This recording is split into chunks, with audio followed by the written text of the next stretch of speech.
Gadis ini bernama Ana, sebagai seorang ahli pembunuh. Wajahnya tidak berubah dan menjahit lukanya sendiri. Baginya, hal ini sangat biasa. Hari ini, atasan orang berjenggot menelepon Ana. Menyuruh dia ke restoran untuk bertemu. Bersiap satu tugas rahasia yang lain.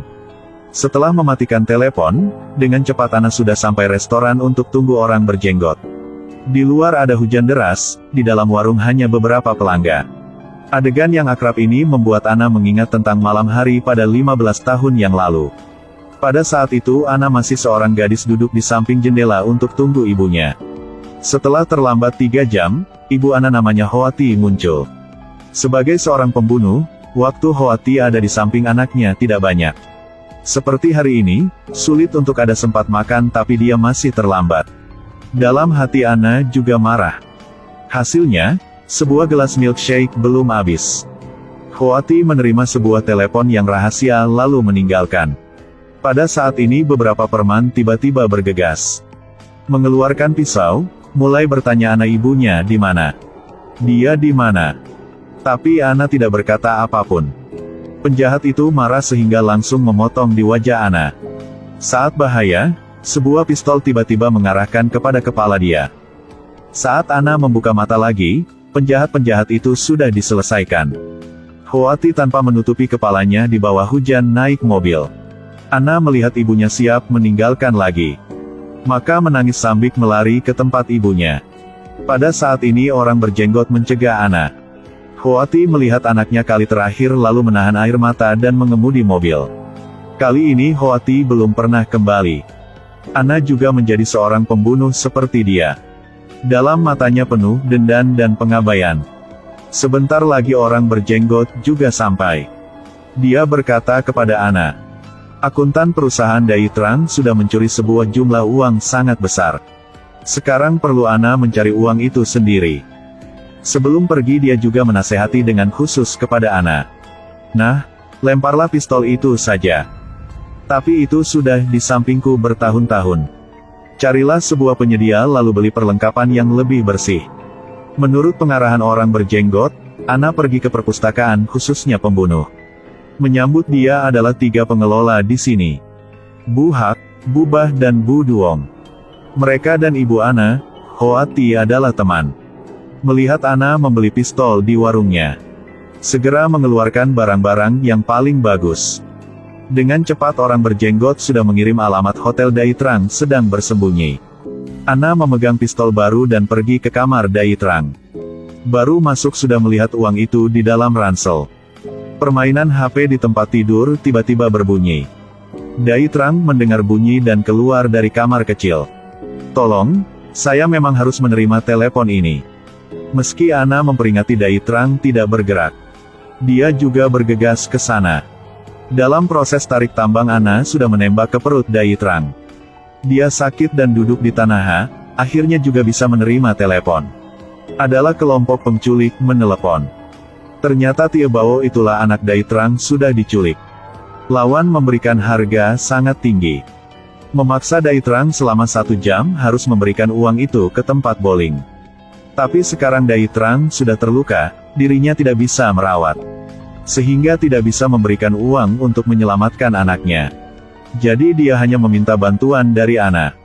Tapi ahli pembunuh seperti Ana tidak bisa bertanggung banyak jawab seperti itu. Jadi memegang koper dan berbalik untuk meninggalkan hotel. Tapi sedetik kemudian dia tiba-tiba mengingat adegan pada tahun itu ibunya meninggalkan. Akhirnya Ana membawa Dai Trang ke rumah sakit. Dan dirinya menyelamatkan Tie Bao. Tindakan ini sudah melanggar aturan seorang pembunuh. Jadi orang berjenggot segera menelepon dia dan memperingati jangan seperti itu, bekerja seperti itu. Sekarang segera membawa uang dan kembali. Dan saat ini Ana sudah memutuskan. Bahkan orang berjenggot menasehati dia juga harus menyelamatkan Tie Bao. Tidak ada cara yang lain, orang berjenggot hanya bisa memerintah 3 pembunuh. Dengan syarat tidak diizinkan membuat Ana terluka. Harus membawa orang dan uang kembali. Di sisi ini Ana sudah membawa uang ke sana. Perampok-perampok mau dia melepaskan senjata, mengganti pakaian yang lain. Kemudian pergi ke mal di depan untuk menukarkan. Dan pada saat ini 3 orang pembunuh itu juga sampai. Orang gemuk yang memimpin sudah menasehati Ana jangan melawan. Patuh mengeluarkan uang, mengikuti dia kembali. Dan Ana setelah mendengar sudah memukul dengan mereka. Tentu saja 3 pembunuh ini bukan musuh Ana. Dengan cepat Ana sudah dipukul sampai terluka penuh tubuh. Kemudian Ana pergi ke mall, meletakkan uang di keranjang. Mulai melakukan transaksi dengan penculik-penculik. Tie Bao juga diselamatkan oleh karena itu. Melihat sudah habis bahaya, Ana segera bergegas keluar, dia mau mencegah mereka membawa uang. Orang berjenggot masih tunggu dia kembali untuk melapor. Saat dia mengejar keluar dan menemukan mobil perampok sudah meledak. Ternyata mereka sudah konflik internal. Orang memegang pistol mau ambil semua uang. Jadi sudah membunuh sopir. Seorang dibakar dalam ledakan jatuh. Orang memegang pistol melihatnya segera memegang uang dan meninggalkan. Maka ditebak kepada kaki oleh seorang yang lain. Melihat tidak bisa membawa uang ini, orang memegang pistol segera meledakkan granat. Orang dan uang dihancurkan. Ana tergencang di samping. Dia belum pernah pikir akan ada hasil seperti ini. Karena marah dia memegang papan kayu lalu membunuh yang lain. Kemudian, Ana membawa Tie Bao kembali rumah sakit. Tapi saat sampai dia menemukan Dai Trang sudah meninggal. Pada saat ini seorang dokter berpura membantu Ana merawat luka. Kemudian tiba-tiba menyuntik obat bius kepada Ana. Dalam sedetik tangan Ana hilang rasa dan tidak bisa menembak. Ternyata dokter ini sudah kerjasama dengan 3 pembunuh sebelum Ana datang. Siap membantu mereka membalas dendam untuk mendapat uang. Tapi mereka sudah merendahkan kemampuan Ana. Ana menyuruh Tie Bao mengikat pisau operasi di tangan kiri, ikat pistol di tangan kanan. Kemudian menggunakan kekuatan bergegas ke dalam ruang perawatan.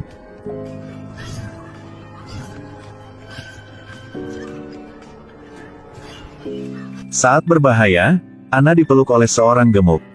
Melihat dia akan menembak. Untungnya Ana dengan cepat gunakan kaki untuk kontrol kursi roda di depan. Tapi orang gemuk tetap tidak mencegah. Dia siap menembak. Tapi Ana bisa menghindarinya. Orang gemuk marah dan menembak lagi tapi Ana masih bisa menghindari. Tapi dia masih bertekad membunuhnya. Mau berjuang dengan Ana sampai 1 mati dan 1 hidup.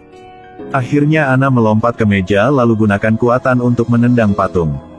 Kepala orang gemuk segera berdarah. Saat semuanya udah selesai, orang berjenggot tiba-tiba menelepon. Dia berkata kepada Ana dalam 1 kali membunuh yang lalu. Ana sudah membunuh anak bos Hak. Jadi sekarang Ana sudah dikelilingi olehnya. Kalau sekarang Ana kembali perusahaan dengan uang itu, maka dia bisa memerintah bawahan untuk menyelamatkan Ana. Tapi kalau Ana terus bertindak sendiri dia juga impoten. Hanya bisa menerima niatan dari bos Hak untuk membunuh Ana. Setelah berkata segera mematikan telepon. Tapi setelah pikir, orang berjenggot merasa dia bersalah dengan Ana. Jadi diam-diam kirim pesan untuknya. Menyuruh dia pergi ke lokasi ini, kalau ke sini dia bisa menghindari kali ini. Pada saat ini Ana tidak ada pilihan yang lain. Hanya bisa memimpin Tie Bao ke lokasi tersebut. Pada saat ini tangannya masih ada rasa. Hanya bisa membiarkan Tie Bao duduk di kursi mengemudi. Tapi keduanya sudah bertemu pembunuh. Untungnya mobil ini dilengkapi dengan khusus, anti peluru yang sangat bagus. Ana memerintah Tie Bao mengemudi pergi dengan cepat. Setelah sebentar sudah berhasil hilang tanda mereka. Keduanya mematikan mobil dengan cepat, memakir di sebuah sudut. Saat keduanya pikir sudah aman, Tie Bao tanpa sengaja menyentuh bel. Pembunuh mendengarnya segera datang. Berdasarkan kombinasi sempurna antara Ana dan Tie Bao, pembunuh tidak dijepit ke dinding, tetapi leher mereka dipotong. Akhirnya keduanya berhasil melepaskan parkir mobil. Lalu berdasarkan alamat dari orang berjenggot, pergi ke sebuah pintu ruang bawahan. Tapi begitu Tie Bao membunyikan bel, Ana diarahkan oleh laras senapan di belakang. Bukankah aku sudah mengajarmu harus selalu memperhatikan di belakang? Saat dia berbalik dia menemukan itulah sang ibu sudah hilang selama 15 tahun. Setelah Ana sampai ruang bawahan ibunya, Keduanya mengobrol tentang masalah tahun-tahun berlalu. Pengalaman dan pekerjaan yang sama sudah membuat keduanya saling memaafkan. Pada saat ini tiba-tiba Tie Bao menemukan di layar. Ada banyak pembunuh sedang datang. Dengan cepat Hoati memimpin kedua ke ruang aman. Melalui jalan rahasia dalam mesin cuci ke dapur sebuah restoran.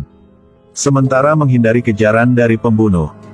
Tapi mereka tiada senjata, juga tidak ada perlengkapan. Kalau mau hidup harus minta bantuan.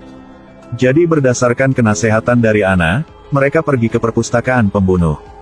Tapi dengan cepat pembunuh di belakang juga sampai. Karena tidak mau orang lain terlibat, Ana memutuskan berjuang sendiri. Menyuruh semua orang bersembunyi di bawah perpustakaan. Dengan cepat pembunuh sudah masuk. Ana bersembunyi di sudut. Ambil kesempatan pembunuh tidak memperhatikan segera bertindak. Berhasil membunuh seorang. Kemudian terus membunuh seorang yang lain. Tapi pada saat ini semakin banyak pembunuh bergegas. Bahkan Ana betapa bagus juga tidak bisa melawan kebanyakan. Dengan cepat udah dipukuli oleh beberapa pembunuh. Pada saat ini Hoati memegang dua pistol dan langsung membunuh mereka. Di sisi ini, Buhak melalui kamera melihat pembunuh sedang menghancurkan perpustakaan mereka. Jadi memutuskan bergabung penyerangan. Mereka biarkan Bubah merawat Tie Bao. Kemudian pergi ke perpustakaan. Bu Duong bantu Ana dan ibunya dengan menembak semua pembunuh di bawah. Kemudian Buhak melempar dua peluru asap, merendah pandangan mereka. Tiba-tiba adegan berubah. Mereka mulai berjuang. Hoati mengeluarkan pisau dan terus menusuk. Ana memegang tongkat dan memukul mereka. Bu Duong menjatuhkan pembunuh dengan tali besi. Kemudian memukuli dia sampai giginya jatuh di tanah. Buhak ambil palu dan dengan keras mengetuk giginya yang bercampur. Bubah juga tidak kurang. Menghadapi pembunuh dia langsung menggunakan pistol. Mulai membunuh mereka. Bubah sudah dibidik untuk melindungi keamanan Tie Bah. Melawan orang berambut warna kuning. Dia segera menjatuhkan orang berambut kuning ke tanah. Kemudian gunakan semua kekuatan untuk memotong. Sekaligus Ana juga dipaksa ke sudut oleh seorang kuat. Lihat dia tidak ada tempat untuk bersembunyi. Saat berbahaya, Hoati bergegas lagi. Langsung menggunakan palu memukul kepada lehernya. Setelah menyelesaikan pembunuh mereka bersembunyi di bawah. Tapi pada saat ini, Bubah sudah meninggal. Tie Bao juga diculik oleh orang berambut kuning. Saudara ada di samping bertahun-tahun, sehingga hal ini membuat mereka sangat dendam. Setelah mengubur Bubah, Ana menerima telepon Bos Hak.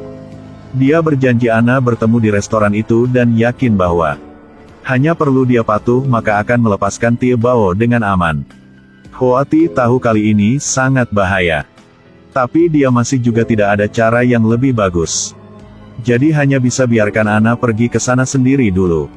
Dengan cepat Ana sudah sampai restoran itu, lalu lihat Tie Bao dan Bos Hak. Dia tenang berkata kepada Ana. Saya akan melepaskan dia, secara aman. Tapi sebelumnya saya mau dia menyaksikan Anda dipukuli. Pada saat ini seorang pelayan pergi ke depan dia.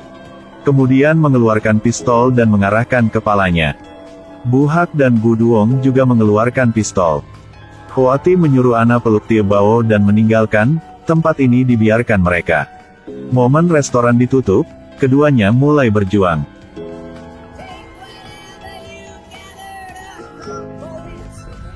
Akhir film, Tie Bao menemui orang berjenggot sedang libur. Memberikan sebuah kertas kepada dia, lihatlah hatimu. Orang berjenggot tidak paham apapun dan melihat maka menemukan. Pistol sudah membidik hatinya. Aduh. Kemudian, Tie Bao memberikan HP kepada orang berjenggot. Ana berkata kepadanya di sisi lain. Kalau mau hidup harus membatalkan perintah bunuh dia. Orang berjenggot tidak ada cara yang lain hanya bisa setuju. Akhirnya Ana mengemudi mobil keluar serta mereka dan hidup bahagia.